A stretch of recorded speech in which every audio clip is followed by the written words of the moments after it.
പ്രിയപ്പെട്ടവരെ, ഈ പറയുന്ന സ്വഭാവമുണ്ടോ? ഈ പറയുന്ന സ്വഭാവമുണ്ടോ? വകാനൂൽ അല്ലാഹുവിന്റെ ഖുർആൻ പറയുകയാ, ഇന്നഹും കാനൂ യസാരിഊന ഫിൽ ഖൈറാത്ത് വയദഊനനാ റഗബൻ വറഹബാ. രണ്ടാമത്തെ നന്മ അവർ അല്ലാഹുവിനോട് ദുആ ചെയ്യുമടോ, അവർ അല്ലാഹുവിനോട് ദുആ ചെയ്യുമടോ. ജീവിതത്തിൽ എന്ത് പ്രയാസം വന്നാൽ, ബുദ്ധിമുട്ടാകട്ടെ, രോഗമാകട്ടെ, കടമാകട്ടെ, നഷ്ടമാകട്ടെ, മരണമാകട്ടെ, ജീവിതത്തിൽ എന്ത് പ്രയാസം വന്നാൽ അവർ അല്ലാഹുവിനോട് ദുആ ചെയ്യുന്നവരാ, അവർ അല്ലാഹുവിനോട് ദുആ ചെയ്യുന്നവരാ. എൻ്റെ പ്രിയപ്പെട്ടവർ, ഈ മഖാമിന്റെ മുറ്റത്ത് വന്നിട്ട് ദുആ ചെയ്യുന്ന ഒരുപാട് പേരുണ്ടല്ലോ. മനസ്സു നിറയട്ട് ജീവിതത്തിൽ ഒരുപാട് പ്രയാസങ്ങളുമായി ഈ മഖാമിന്റെ മുമ്പിൽ വന്നിട്ട് പരിഹാരവുമായി ഇറങ്ങി പോകുന്നവരുണ്ടല്ലോ. പടച്ചവനെ, കിഡ്നി മാറ്റി വെക്കാൻ പറഞ്ഞിട്ട് അവസാനം ഈ മഖാമിൽ വന്നിട്ട് ആ രോഗത്തിന് പരിഹാരവുമായി ഇറങ്ങിപ്പോയ ചെറുപ്പക്കാരനുണ്ടല്ലോ. എന്തിനാ നിങ്ങളോട് ഞാൻ മഹത്വം പറയുന്നത്? നിങ്ങൾ ഓരോരുത്തരും അനുഭവിച്ചവരാണല്ലോ. നിങ്ങൾ ഓരോരുത്തർക്കും പറയാൻ ഒരുപാട് ചരിത്രങ്ങളുണ്ടല്ലോ. അതുകൊണ്ട് പറയുകയാ, നിങ്ങൾ ദുആ ചെയ്യണേ, നിങ്ങൾ ദുആ ചെയ്യണേ. വയദഊനനാ റഗബൻ വറഹബാ. അവര് ദുആ ചെയ്യുന്നവരാണ്. നിങ്ങൾ എല്ലാവരും ദുആ ചെയ്യുന്നവരാ. ഞാനും ദുആ ചെയ്യും, നിങ്ങളും ദുആ ചെയ്യും. ആ ദുആയെക്കുറിച്ചല്ല, ആ ദുആയെക്കുറിച്ചല്ല, നമ്മളെല്ലാവരും ദുആ ചെയ്യുന്നവരാണ്. എങ്കിൽ ഈ ദുആ നമ്മുടെ ദുആയല്ല. രക്ഷപ്പെടാൻ ഒരു പഴുതുമില്ല, ഇനി രക്ഷപ്പെടാൻ ഒരു വഴിയുമില്ല. ഹോസ്പിറ്റലിൽ കിടക്കുന്ന രോഗിയെ കാണിച്ചിട്ട് ഡോക്ടർ പറയുകയാ, ഇനി ദൈവത്തോട് പറയ്, ഇനി ദൈവത്തോട് പറയ്. എന്റെ പ്രിയപ്പെട്ടവരെ, അതുപോലെ സാഹചര്യത്തിന് ദുആ ചെയ്യുന്നവർ എങ്ങനത്തെ ദുആയാണെന്ന് രണ്ടടയാളം പറയാ.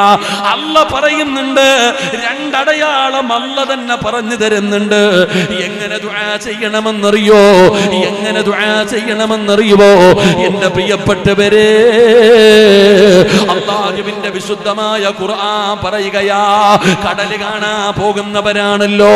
ഇവിടെ പരിസരത്ത് കടലുണ്ടല്ലോ. കടലിൽ പോകുന്നവർക്കറിയാ, ആ കടലിന്റെ ഉള്ളിലേക്ക് പോകും തോറും ആഴം കൂടുകയാണ്, ആഴം കൂടുകയാണ്. കടലിനടിയിൽ പോകുമ്പോ വല്ലാത്ത ഇരുളാണ്. പടച്ചവരെ, വനദാ ഫിദ്ദുലുമാത് ലാ ഇലാഹ ഇല്ലാ അന്ത സുബ്ഹാനക ഇന്നി കുന്തു മിനൽ ളാലിമീൻ. ഖുർആൻ പറയുകയാ, യൂനുസ് നബി അലൈഹിസ്സലാം കടലിന്റെ മധ്യഭാഗത്ത് വെച്ച് കടലിലേക്ക് വലിച്ചെറിയുകയാണ്. ജീവനുള്ള ഒരു മനുഷ്യന് കടലിലേക്ക് വലിച്ചെറിഞ്ഞടോ. ആ കടലിന്റെ ഏറ്റവും അടിത്തട്ടിൽ ജീവിക്കുന്ന മീനാണ്, ഏറ്റവും വലിയ മീനാണ് തിമിംഗലം. ആ തിമിംഗലത്തിന്റെ വയറ്റിലാ യൂനുസ് നബി കിടക്കുന്നത്. കടലിന്റെ ഏറ്റവും ആഴമുള്ള സ്ഥലത്ത് കിടക്കുന്ന, കടലിനടിത്തട്ടിൽ കിടക്കുന്ന ഏറ്റവും വലിയ മീനായ തിമിംഗലം എന്ന് പറയുന്ന മീൻ, ആ മീനിന്റെ വയറ്റിലാണ് യൂനുസ് നബി അലൈഹിസ്സലാം കിടക്കുന്നത്. കടലിൽ വീണ ഒരു മനുഷ്യൻ രക്ഷപ്പെടുവോ? എടോ, വെള്ളത്തിൽ വീണ ഒരാൾ രക്ഷപ്പെടുമോ? യൂനുസ് നബി അലൈഹിസ്സലാം കടലിന്റെ ഏറ്റവും ആഴമുള്ള ഭാഗത്താണ് യൂനുസ് നബിയെ വലിച്ചെറിഞ്ഞത്. യൂനുസ് നബി കിടക്കുന്നത് തിമിംഗലം എന്ന് പറയുന്ന മീനിന്റെ വയറ്റില. രക്ഷപ്പെടാൻ വല്ല വഴിയുണ്ടോ? നിങ്ങൾ ചിന്തിക്ക്, നമ്മുടെ ബുദ്ധി വെച്ച് ചിന്തിക്ക്. ഈ കടലിന്റെ അടിത്തട്ടിൽ കിടക്കുന്ന തിമിംഗലത്തിന്റെ വയറ്റിനകത്ത് ഒരു മനുഷ്യൻ മരിക്കാതെ കിടക്കണമെങ്കിൽ, ഓൻ രക്ഷപ്പെടണമെങ്കിൽ, ഇന്ന് നമ്മുടെ ബുദ്ധി വെച്ച് ചിന്തിച്ചു നോക്കിക്കേ, ഒരു പഴുതുമില്ല. എന്നാ യൂനുസ് നബി അലൈഹിസ്സലാം ആ മീനിന്റെ വയറ്റിൽ കിടന്നിട്ട് അല്ലാഹുവിനെ വിളിച്ചു, വനാദാ ഫിദ്ദുലുമാത് ലാ ഇലാഹ ഇല്ലാ അന്ത സുബ്ഹാനക ഇന്നി കുന്തു മിനൽ ളാലിമീൻ. അല്ലാഹുവേ, നീ എന്നെ രക്ഷപ്പെടുത്തണം പടച്ചവനെ. അല്ലാഹുവേ, നീ എന്നെ രക്ഷപ്പെടുത്തണം തമ്പുരാനെ. ആ മീനിന്റെ വയറ്റിൽ കിടന്നിട്ട് മഹാനായ യൂനുസ് നബി അലൈഹിസ്സലാം അവിടുന്ന് ദുആ ചെയ്യുകയാണ്. അല്ലാഹ് പറഞ്ഞത് എന്തെന്നറിയുവോ? ആ യൂനുസ് നബിയെ കുറിച്ച് അല്ലാഹു പറയുകയാ, പടച്ചവരെ ലലബിസ ഫീ ബത്നിഹി ഇലാ യൗമി യുബഅസൂ. യൂനുസ് നബി എങ്ങാനും ആ ദുആ ചെയ്തില്ലായിരുന്നെങ്കിൽ, ആ മീനിന്റെ വയറ്റിൽ കിടന്നിട്ട് യൂനുസ് നബി ദുആ ചെയ്തില്ലായിരുന്നെങ്കിൽ ഖിയാമത്ത് നാൾ വരെ അതിനകത്ത് കടക്കേണ്ടി വരുമായിരുന്നു എന്ന് അല്ലാഹുവിന്റെ വിശുദ്ധ ഖുർആൻ. ഇങ്ങനെ ദുആ ചെയ്യണം. സഹായിക്കാൻ ആരുമില്ല, രക്ഷപ്പെടാൻ ഒരു വഴിയുമില്ല. പടച്ചവനെ സർവ്വ വഴികൾ അടഞ്ഞു നിൽക്കുമ്പോഴും എന്റെ റബ്ബുണ്ടല്ലോ, എന്നെ പടച്ച അള്ളയുണ്ടല്ലോ, ആ അള്ള എന്റെ കൂടെയുണ്ട്. ഇന്ന് നമുക്കില്ലാതെ പോയത് അള്ള ആരാണെന്നറിയില്ല. അല്ലാഹുവിൽ നമുക്ക് പ്രതീക്ഷയില്ല. നമുക്ക് നിരാശയാടോ, നമുക്ക് നിരാശയാടോ. ഇനി മരുന്ന് കഴിച്ചിട്ട് കാര്യമില്ല എന്ന് പറഞ്ഞുകൊണ്ട് തള്ളുകയാണ്. മക്കളില്ലാത്തവരുണ്ടല്ലോ, എന്തേ മക്കളുണ്ടാകാത്തത്? എന്തേ നിനക്കോ മക്കളുണ്ടാകാത്തത്? ഈ മക്കാമിന്റെ മുമ്പിൽ വെച്ചൊരു സഹോദരൻ പറഞ്ഞു, ഉസ്താദ് എന്റെ മകൾക്ക് മക്കളില്ല, ദുആ ചെയ്യണേ. ഒരു ചെറുപ്പക്കാരൻ പറഞ്ഞു, 9 കൊല്ലമായി മക്കളില്ലെന്ന്. മക്കളുണ്ടാകാത്തതിന്റെ കാരണം നിനക്ക് പ്രതീക്ഷയില്ല സഹോദരാ, നീ നിരാശയാടാ. നീ പറയുന്നത് നിന്റെ അല്ലാഹുവിന് കഴിയില്ലെന്നാണ്. പിന്നെങ്ങനെ അല്ല നിനക്ക് മക്കളെ തരുന്നത്? നിന്റെ അല്ലാഹ് ആരാണെന്നറിയോ? എങ്ങനെ ദുആ ചെയ്യണമെന്നറിയുവോ? എങ്ങനെയാണ് ദുആ ചെയ്യേണ്ടതെന്നറിയുവോ? മക്കളില്ലാതെ സങ്കടപ്പെടുന്നവരോട്, പ്രയാസപ്പെടുന്നവരോട് പറയുകയാണ്, എങ്ങനെയാണ് ദുആ ചെയ്യേണ്ടതെന്നറിയുവോ? അല്ലാഹുവേ, ബൈത്തുൽ മുഖദ്ദസ് എന്ന് പറയുന്ന പള്ളിയുണ്ടല്ലോ, ഫലസ്തീനിലെ ബൈത്തുൽ മുഖദ്ദസ് എന്ന് പറയുന്ന പള്ളിയുണ്ടല്ലോ, ആ പള്ളിയുടെ മിഹ്റാബിനകത്ത് മറിയം എന്ന് പറയുന്ന ഒരു പെൺകുട്ടി വളരുകയാ. ഈസാ നബിയുടെ ഉമ്മയായ മറിയം ബീബി തന്റെ മാതാവ് നേർച്ച ചെയ്തതാണ്. സക്കരിയാ നബിയാണ് ഫാദാ മറിയമിനെ വളർത്തുന്നത്. അങ്ങനെ മറിയം എന്ന് പറയുന്ന ചെറിയ പെൺകുട്ടി പള്ളിയുടെ മിഹ്റാബിനകത്തു ജീവിക്കുകയാ. ഒരു ദിവസം സക്കരിയാ നബി അലൈഹിസ്സലാം മറിയമിന്റെ മിഹ്റാബിലേക്ക് കടന്നു ചെല്ലുമ്പോ മറിയം പഴം കഴിക്കുകയാ. മറിയമിന്റെ മുമ്പിൽ പഴമിരിക്കുകയാണ്. സക്കരിയാ നബി ചിന്തിച്ചു, അല്ലാ, ഈ പഴം എവിടെ നിന്നാണ് തമ്പുരാന്? ഈ നാട്ടിൽ പോലും കിട്ടാത്ത സമയമാ. ഈ നാട്ടിൽ പോലും ഈ പഴം കിട്ടാറില്ല. ഫലസ്തീൻ എന്ന് പറയുന്ന രാജ്യത്ത് പോലും ഈ പഴം കിട്ടാറില്ല. അങ്ങനെയുള്ള സമയത്ത് എന്റെ മറിയമിന് എവിടെ നിന്നാണ് പഴം കിട്ടിയത്? മോളെ മറിയമേ, ഇതെവിടെ നിന്നാ മോള്? ഇതെവിടെ നിന്നാ മോള്? ഖാലത്തു ഹുവ മിൻ ഇൻദില്ലാ, എനിക്കല്ല തന്നതാ, എനിക്കല്ല തന്നതാ. അല്ലാഹുവിന് കഴിയുമടോ? പഴമില്ലാത്ത സമയത്തോ പഴം കൊടുക്കാൻ അല്ലാഹുവിന് കഴിയുമടോ? സക്കരിയാ നബി എന്ത് ചെയ്തെന്നറിയോ? സക്കരിയാ നബി എന്ത് ചെയ്തെന്നറിയോ? അല്ലാഹുവിനോട് ദുആ ചെയ്യുകയാണ്. അല്ലാഹുവിനോട് ദുആ ചെയ്യുകയാ. ഖാല റബ്ബി ഇന്ന വഹനിൽ അദ്മു മിന്നി വസ്തഗല റഅസു ശൈബാ വലൻ അകും ബിദുആഇക റബ്ബി സഖിയാ. സക്കരിയാ നബിക്ക് മക്കളില്ലായിരുന്നു. സക്കരിയാ നബിക്ക് മക്കളില്ലായിരുന്നു. വിവാഹം കഴിഞ്ഞ് ഒരുപാട് കൊല്ലമായി. 120 വയസ്സുണ്ട് വാപ്പാ. സക്കരിയാ നബി അലൈഹിസ്സലാമിന് 120 വയസ്സുണ്ട്. 120 വയസ്സുള്ള ഒരു മകന് മക്കൾ ഉണ്ടാകാൻ വല്ല സാധ്യതയുമുണ്ടോ? നിങ്ങൾ ചിന്തിക്കുക. സക്കരിയാ നബി അലൈഹിസ്സലാമിന് 120 വയസ്സോളം അടുത്തിട്ടുണ്ട്. സക്കരിയാ നബി അല്ലാഹുവിനോട് പറഞ്ഞു, പടച്ചവനെ, എനിക്ക് പ്രായമായി, എൻ്റെ എല്ലുകൾ പൊടിയാൻ തുടങ്ങി, എൻ്റെ എല്ലുകൾ ഇറച്ചിയിൽ നിന്ന് വിട്ടു തുടങ്ങി. പടച്ചവനെ, ഇന്നത്തെ സാഹചര്യം വെച്ച് നോക്കിയാൽ എനിക്ക് മക്കൾ ഉണ്ടാകാൻ 1% പോലും സാധ്യതയില്ല. 120ഓളം വയസ്സ് അടുത്തിരിക്കുന്ന സക്കരിയാ നബി അല്ലാഹുവിനോട് പറയുകയാ, എനിക്ക് മക്കൾ ഉണ്ടാകാൻ ഒരു ചാൻസുമില്ല പടച്ചവനെ.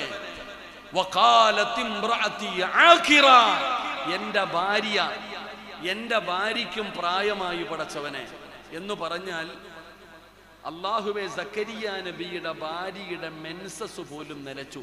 45, 50, 55, 60 വയസ്സായാൽ ഒരു പെണ്ണിന്റെ മെൻസസ് നിലയ്ക്കുമല്ലോ. മെൻസസ് നിലച്ച പെണ്ണിന് മക്കൾ ഉണ്ടാകില്ല എന്നല്ലേ ഡോക്ടർമാർ പറയുന്നത്, അല്ലേ?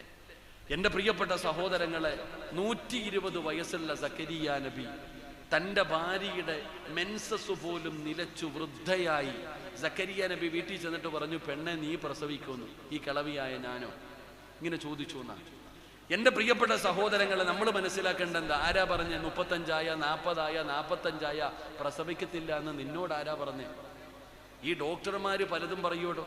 കണ്ട മരുന്ന് മുഴുവനും വാങ്ങിച്ചു തിന്നിട്ട് നീ നിന്റെ ആരോഗ്യം കളയുന്ന എന്തിനാ? നിനക്ക് പ്രതീക്ഷയില്ല, നിനക്ക് നിരാശ, ഇനി ഉണ്ടാകത്തില്ലെന്ന് നീ എഴുതിത്തള്ളി. ഡോക്ടറാ നിന്റെ അല്ലാഹ്. ഓൻ പറഞ്ഞു എനിക്കുണ്ടാകാൻ ചാൻസ് ഇല്ലെന്ന്.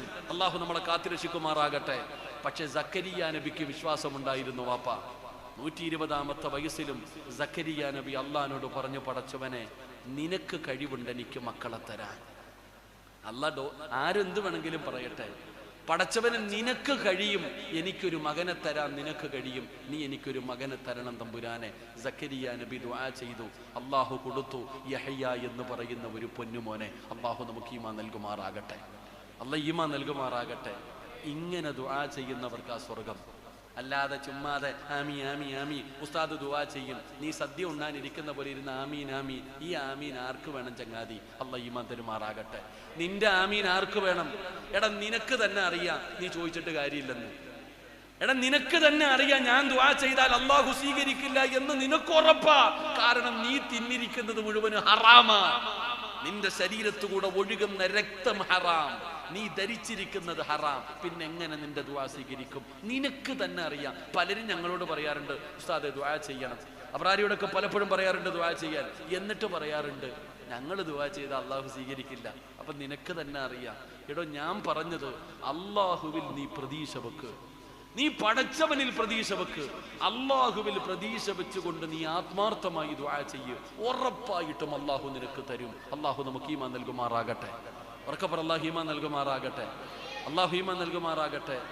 മഹാനായ ഹസൻ ബസ്രി റളിയല്ലാഹു തആല അൻഹു കുട്ടികൾക്ക് പാഠമെടുത്തുകൊണ്ടിരിക്കുമ്പോൾ ഇപ്പൊ ഈ സദസ്സിലിരിക്കുന്ന പലരുടെയും പ്രയാസം എന്താ? കച്ചവടമില്ല. ഉസ്താദ് ബിസിനസ് ഒക്കെ ആകെ തകർന്ന് തരിപ്പണമായി വലിയ പ്രയാസത്തില. അള്ളാഹു എല്ലാവരുടെയും ജീവിത മാർഗത്തിൽ ബർക്കത്ത് ചെയ്യുമാറാകട്ടെ. അള്ളാഹു ബർക്കത്ത് ചെയ്യുമാറാകട്ടെ. നല്ല ജീവിതം വേണോ? മഹാനായ ഹസൻ ബസ്രി തങ്ങളുടെ മുമ്പിൽ ഒരാൾ വന്നിട്ട് പറഞ്ഞു, തങ്ങളെ വെള്ളമില്ല, വലിയ ക്ഷാമം, മഴയൊന്നുമില്ല, ദുആ ചെയ്യണം. ഹസൻ ബസ്രി തങ്ങൾ പറഞ്ഞു അത്രേ, അസ്തഗ്ഫിറുല്ലാഹ് പറയാൻ. ഇത് പോയി. രണ്ടാമതൊരാൾ വന്നിട്ട് പറഞ്ഞു, കച്ചവടം മുഴുവനും പ്രയാസത്തില, കടയും തുറന്നു വെച്ച് ചുമ്മാതിരിക്കുക. അപ്പൊ പറഞ്ഞു അസ്തഗ്ഫിറുല്ലാഹ് പറയാൻ.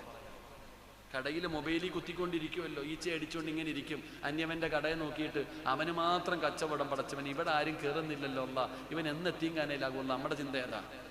എടാ നീ അവിടെ ഇരുന്ന് അസ്തഗ്ഫിറുല്ലാഹ് പറ. മഹാനവറുകൾ പറഞ്ഞു, നിനക്ക് കച്ചവടമില്ലേ, ബർക്കത്ത് വേണം, നീ അസ്തഗ്ഫിറുല്ലാഹ് പറ. മൂന്നാമതൊരാൾ വന്നിട്ട് പറഞ്ഞു, കല്യാണം കഴിഞ്ഞ് കൊല്ലങ്ങളായി ഞങ്ങളെ മക്കളില്ല, അസ്തഗ്ഫിറുല്ലാഹ് പറഞ്ഞാൽ മതി, മക്കളെ കിട്ടും.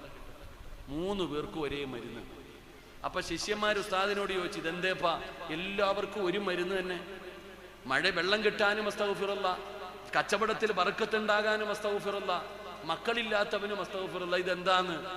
അപ്പോഴാ പറയുന്നത്, ഫഖുൽതു അസ്തഗ്ഫിറൂ റബ്ബക്കും ഇന്നഹു കാന ഗഫാറാ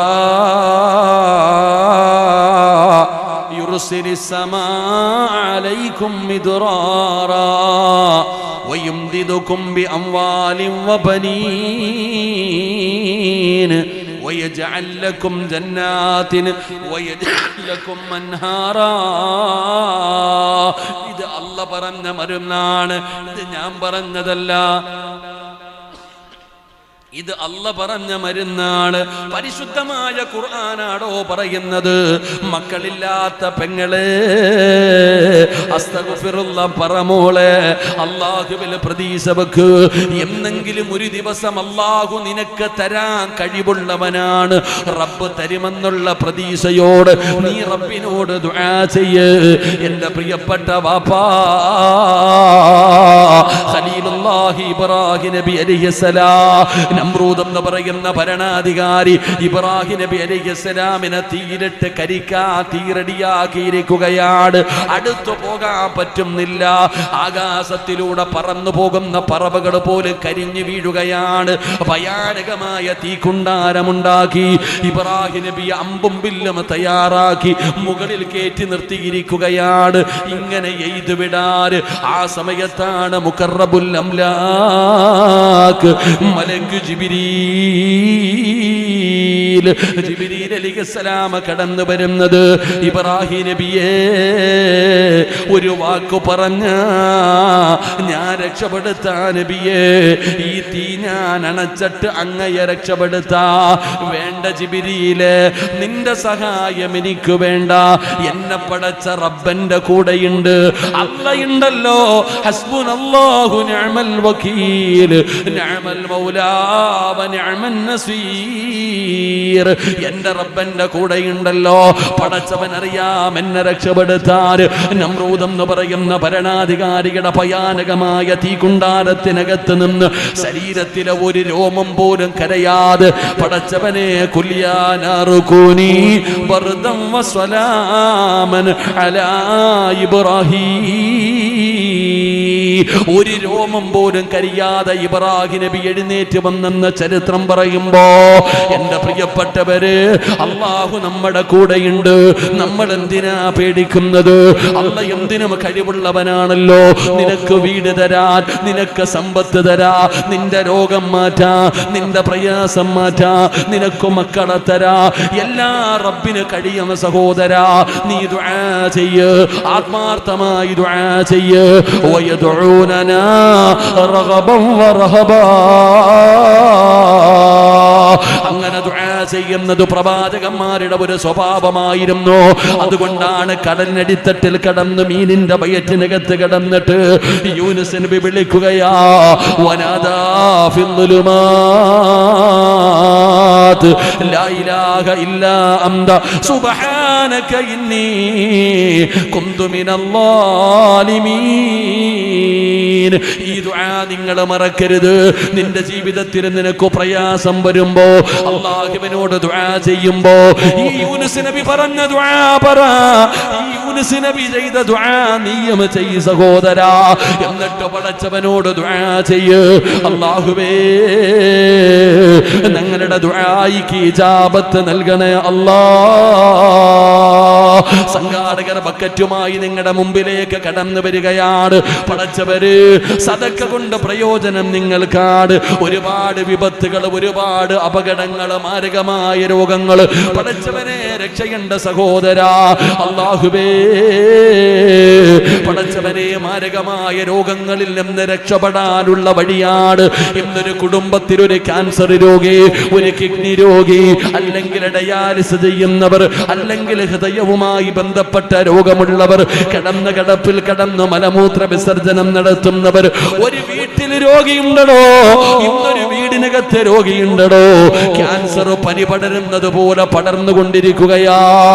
അല്ലാഹുവേ, നീ ബക്കറ്റിന്റെ അകത്തിടുന്ന ഒരു ചെറിയ സദക്ക കൊണ്ട് നിനക്ക് വരാനിരിക്കുന്ന അപകടങ്ങൾ, വിപത്തുകൾ.